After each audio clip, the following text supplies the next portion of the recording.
Does talking about your money make you cringe? Are you tired of fighting about finances? Do you want to stop sabotaging your financial happiness?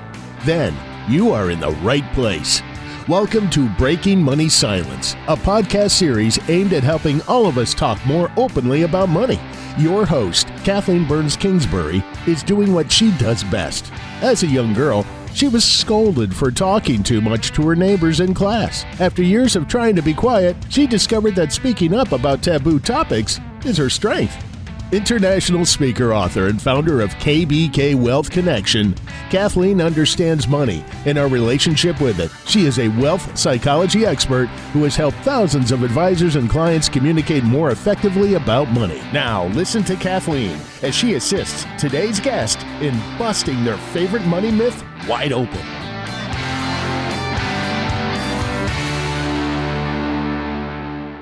I am thrilled to have my guest, Adrienne Penta, today, the Executive Director for the Center for Women and Wealth at Brown Brothers Harriman.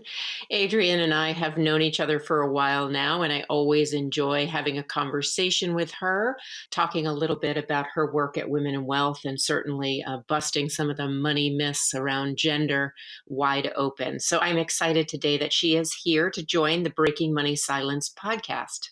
Let me tell you a little bit about Adrienne before I welcome her officially to our call today. Adrienne Penta is truly a Breaking Money Silence revolutionary. She is somebody who, like I said, is the executive director at Brown Brothers and Harriman. She is passionate about helping advisors and the women they serve engage in the creation of integrated, holistic wealth plans that help them accomplish their goals. In other words, she truly understands what female clients want, how to help advisors work with women and women in partnerships and women in families. And the Center for Women and Wealth really seeks to create a dynamic and exclusive environment where women can engage in these conversations about wealth, family, and leadership. So she is a Breaking Money Silence revolutionary. Please welcome Adrienne to our podcast today. Adrienne, how are you this afternoon? I'm great. How are you? I'm good. I'm so glad we can spend some time today on the Breaking Money Silence podcast and bust a myth wide open.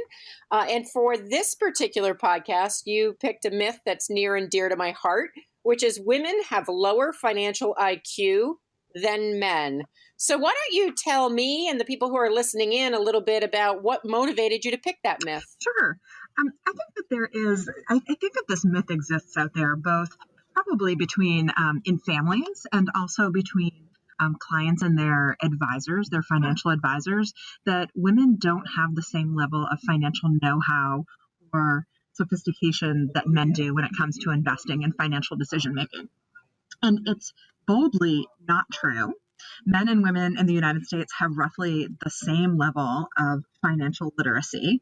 And there's been a couple pieces of data and studies that have been done about this showing that it's within a couple percentage points, men and women, in terms of financial know-how, financial literacy. So women and men basically have the same level of understanding of financial decision-making and investing, whereas oftentimes we assume that they don't. So where do you think that this myth originated? So I think often men tend to take the reins when it comes to making investing decisions, or maybe even just leading those conversations. And I've certainly seen it in my work with clients where you have men in the room who often think or feel as if they have a level of financial sophistication that maybe they do, but sometimes they don't. But they feel that they're expected to have that level of financial know-how. And so they take on that role in a meeting and they say, oh, sure, I know what you're talking about when it comes to making a specific investment or talking about the market or economic conditions generally, because we expect men to understand those things. So, like women, I think sometimes we put them in a box. We also, I think, pigeonhole men, and we expect them to have a certain level of financial sophistication, and sometimes they don't. So I think it's harmful to everyone and to families when we make assumptions about who understands and who may not understand, because everybody has their own personal perspective and level of understanding when it comes to these conversations, and we just can't generalize. I really agree with you. In my book, Breaking Money Silence, one of the things I talk about is the myth that all men are financially literate and somehow women aren't, and how these gender myths really get in the way of good communication between partners, family members, and advisors. So it sounds like, you have a similar thought as to how this particular myth might have originated. Now, I'm wondering, because usually with a myth, sometimes it helps us out in the short run and then gets in the way in the long run. Do you have any idea about how women or men who buy into this myth, how it might be helpful to them to believe that somehow women have a lower financial IQ than men? Mm. I think for advisors, and I guess I'll speak for my field, we may feel more comfortable when we walk into a client situation when we make certain assumptions about how our clients are going to act or how they're going to perceive us or the advice we're giving them. I think we try to, in all areas of our lives, not just in how we serve our clients, as human beings, we try to compartmentalize things and make them draw similarities between them so we can put them in certain categories or boxes and make life that's complicated and messy easier to understand. That's why we all make assumptions. That's where bias comes from. So I think that oftentimes when we walk into a room with a client, we make these assumptions because it makes us more comfortable. It makes us be able to understand the situation and deliver advice. But it often undermines the confidence and trust that our clients have in us when we make assumptions about what they know, both if they know maybe more or they know less than we're assuming they know. Oftentimes our female clients don't correct our misunderstanding that they are sophisticated investors because women do underestimate what they know about financial decision making. We know from studies that there is a confidence gap when it comes to women in financial decision making. And the more women know, the less they give themselves credit for. So the more sophisticated women are, the more graduate degrees they have, the more sophisticated they are in other parts of their lives and their professions, they often underestimate to a greater degree what they understand about the markets, the economy, and finances. So oftentimes they won't correct the misunderstandings that advisors have. It's almost a self-fulfilling prophecy, and it's interesting because it leads to this disconnect between women, their partners, their advisors. And I know that women are socialized sometimes to show their vulnerability or to say what they're not good at as a way of connecting with another person, whereas men are socialized to sometimes act overconfident or act as if. And it seems like these gender stereotypes, whether it's around women or men or how they are supposed to appear in front of other people, is the thing that often makes it difficult for us to move the needle forward in terms of the financial literacy crisis in this country. I think you're absolutely right, Kathleen. And I think that the bottom line here is that we all need to check the assumptions we make, whether we're working with our own families around financial decision making, our own spouses, or whether we're working with clients as advisors. Because the bias that we bring into those conversations or the assumptions that we make about the folks in the room really don't serve us well. We should start from a position of real curiosity about what do you know? What do you want to know? What are the questions you have? How can I help you? What can I bring to the conversation? Versus coming into the conversation as an expert and ready to teach, ready to give information only as a way to add value. So that's one of the things that we've spent a lot of time on here at Brown Brothers, specifically with the Center for Women and Wealth, is how do we change our mindset as advisors to a real, a place of curiosity, a place of how can I help versus wearing our expert hat all the time and saying, hey, I've seen this a million times before, or let me give you all the information that I have about investing or the economy or planning or whatever it may be. So I think that's a great tip for an advisor and certainly important for women and men who are working with advisors to know. I'm wondering, what are your thoughts about women who are listening in who may buy into the myth that, oh, you know what, I just am not going to be as skilled around money as my male partner or my father or my brother. Do you have any thoughts about how they can bust this myth wide open in their lives? So I think the first place is to know that generally speaking, men and women have the same level of financial understanding. That's what the data shows us. Studies have been done where they ask men and women the same questions, basic questions about the economy and the markets. And it shows that men and women have basically the same understanding of those subject matters. So that's the first thing, knowing that you are actually pretty much in the middle of the pack with everybody else, men or women, and that your financial understanding probably not well below average. I think the second thing that you can do in your own specific family or your own specific conversation, whether you're having it with an advisor or a friend or your husband or your wife, is to ask questions and to be inquisitive and to say, hey, I don't know what a benchmark means. Do you know what that means? And I think more often than not, when you have a question about a financial term, all this jargon that our industry uses, more often than not, folks around you aren't going to understand those terms either. And I think you can take it as an opportunity to learn together rather than having to compare who knows more and who's coming to the table with more information. I think those are great tips. Now, for men who are in these meetings, maybe with their wives or their daughters, any thoughts about how men can bust this myth open, or how men can start to look at their own relationship with money and be able to say, hey, maybe I could learn more about finance, even though I'm supposed to act as if I know everything. What advice would you give the men? Yeah, I'd say I think there's a lot of opportunity there, because as we started the conversation, I think that we also put men in boxes and we don't allow them to air their questions and to be inquisitive and to put their lack of knowledge on the table sometimes. So as advisors, I think we can serve all of our clients well by allowing them to ask questions to create the space for that type of conversation, to say something like, hey, I know I used some terms that may not be familiar to you. How about I define those terms for you? Or do you have any questions about that? Or let's stop there and review what I've said, so that you're not singling out anybody around the table, men or women, for their lack of understanding, but you're really just allowing space for questions to come very naturally to the surface and not making anybody feel badly for asking them. And I think that men can benefit from the same information that women can, in terms of we all basically have an average understanding of financial markets for those of us who are not in this industry.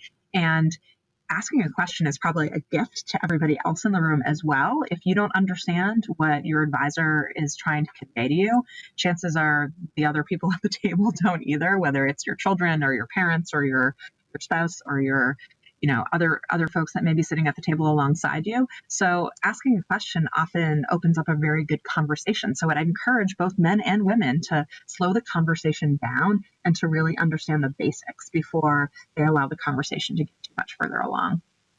So, what I'm hearing is advisors need to be more curious. Clients need to definitely speak up if they're working with an advisor and stop him or her if they need a further explanation. Or are not understanding something. And so, overall, I guess this really lends itself to just being more collaborative when we're engaging in financial conversations. I know your work at the firm and at the Women in Wealth Center really is towards empowering women and the advisors that serve them. Can you talk a little bit more about how your particular firm might be collaborative in meeting with women and with families? Mm-hmm. So for sure, thank you for giving me the opportunity. The Brown Brothers Harriman Center for Women in Wealth is really focused on supporting and engaging women, both as they create wealth and then manage it for themselves and their families. And we feel very strongly that women have to be at the table and have to be part of the conversation. We know from our experience that when families come together to make financial decisions, that they make better decisions that are more viable for the long term when all of the stakeholders are at the table, not just the patriarch or the matriarch, but really everybody comes together for the conversation.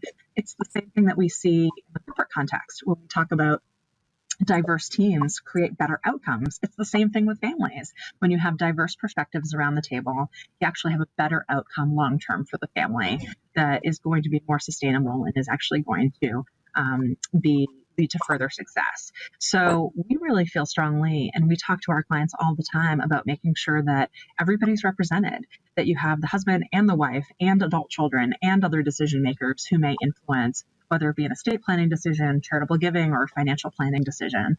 So I think that's one of the ways that we really emphasize that this process has to be collaborative. This decision has to be collaborative. And then the other part of it is we have to be collaborative and we have to check our assumptions at the door, right? We have to make sure that we aren't imposing our own understanding of our family members or advisors for their clients on the situation. And we do come to it with a blank piece of paper. And we really do ask the most basic questions to set the stage rather than assuming that our clients care about investing or assuming that our clients don't want to talk about charitable giving or whatever it may be. But we really do be very intentional about asking questions and making sure that we're addressing the needs that exist rather than ones that we imagine. So I'm going to play devil's advocate. I'm listening to this podcast right now, and maybe I am a husband of somebody who really wants his wife or partner more involved in the process, or I'm a wife who, maybe is a little reluctant, but thinks maybe I should be more involved in the process. What advice do you have for encouraging that other person in your family to step up and participate in the collaborative process? Because often I hear, maybe intellectually we get that. That sounds great, but then, getting everybody in the same room is a little challenging. Mm-hmm. So I think there are two things. I think the first is you have to create an environment that's going to be welcoming to that other person. And it's possible that there is a confidence gap here, that other spouse that's not involved feels as if they don't know as much, or feels as if they don't have a relationship with the advisor, or feels that there is not their subject matter. So you have to be, I think, open to creating an environment that other person's going to be willing to step into. So sometimes when we have a spouse that's not involved, I've done this many times with women who are not involved in the conversation. I'll say, hey, you don't have to come in to Brown Brothers and put on your black suit and have a conversation about investing. Why don't we just have lunch, or why don't we have a cup of coffee? Why don't we talk about what you're interested in? So I think that there can be a number of steps to getting to full involvement. You have to take small steps in the right direction that create a welcoming environment that person is willingly going to step into and doesn't feel like they're going to the dentist to get a cavity filled. So that's the first part of it. In addition to making it easy for that person to come to the table, the second part of it is I think you need to connect it to a larger purpose, to something that they are interested in. Perhaps they're not interested in tax planning or investment planning or financial planning, which is okay, but they probably are interested in thinking about how they can live the rest of their lives, what kind of lifestyle their money can support, or how to support a charitable legacy, or how to care for their children or aging parents or grandchildren. So if you can connect the conversation about finances to a bigger, more important subject matter for that person, I think you're more likely to get them to come to the table. Something we say often is money is simply a means to an end.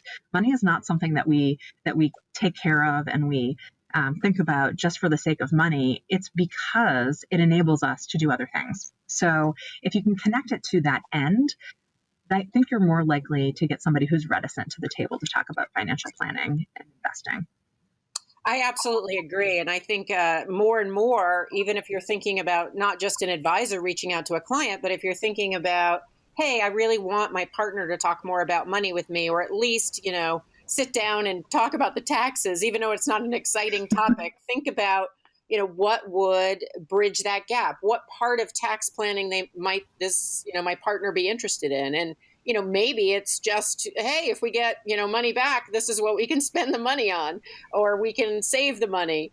So really trying to meet the other person where they're at, I think, is such great advice. And the Center of Women and Wealth has a wonderful publication. It's something that I read each month or each quarter when I get it, and they have some great stats in it. Can you tell the listeners a little bit about that magazine, and also if it's available for everyone, or if there's a way in which they can get a sample copy, something like that? I just think it's a great resource. Thanks, Kathleen. And it is available to everybody, and we welcome all of your readers to go online and check it out. It's available digitally on our website at www.bbh.com/women and wealth. You can find all of the back issues there as well. And if you'd like a hard copy, an actual paper copy, as many do, you can sign up to receive it in hard copy on our website as well. And that publication is really focused on a lot of what we just talked about today, which is conversations at the intersection of family, wealth, and values. And we're strong believers in, we don't talk about money for the sake of money. It's because it's part of this more dynamic, holistic conversation that really impacts the way we plan for the future, the way we live, the way we talk to our children about money, and all of the values that underline those decisions and conversations. So a lot of the content that we put out in our magazine is about those really rich conversations about wealth and about how we use it and about how we earn it and build it. That is not one dimensional. It's very multidimensional. Yes, and I encourage everybody to check that out. We definitely will put a link in the podcast write-up so you can go right to that particular page and check out the articles in the magazine. Like I said, I really enjoy it each month. And thank you so much, Adrienne, for taking time out of your busy schedule to help us bust the myth wide open that women have lower financial IQ than men. What my key takeaway is that in this country, a lot of us struggle with having greater financial knowledge and being curious and asking questions and engaging a thoughtful advisor in the process would really make a lot of sense. So thank you so much for your time. Thanks, Kathleen. Thank you for listening to Breaking Money Silence, hosted by Kathleen Burns Kingsbury, a wealth psychology expert and founder of KBK Wealth Connection. If you like what you heard, then check out more podcasts at breakingmoneysilence.com or subscribe on iTunes.com. Need a fun, engaging speaker for your next event? Go to kbkwealthconnection.com and find out how to book Kathleen today. Be sure to share today's show so together we can break money silence for good.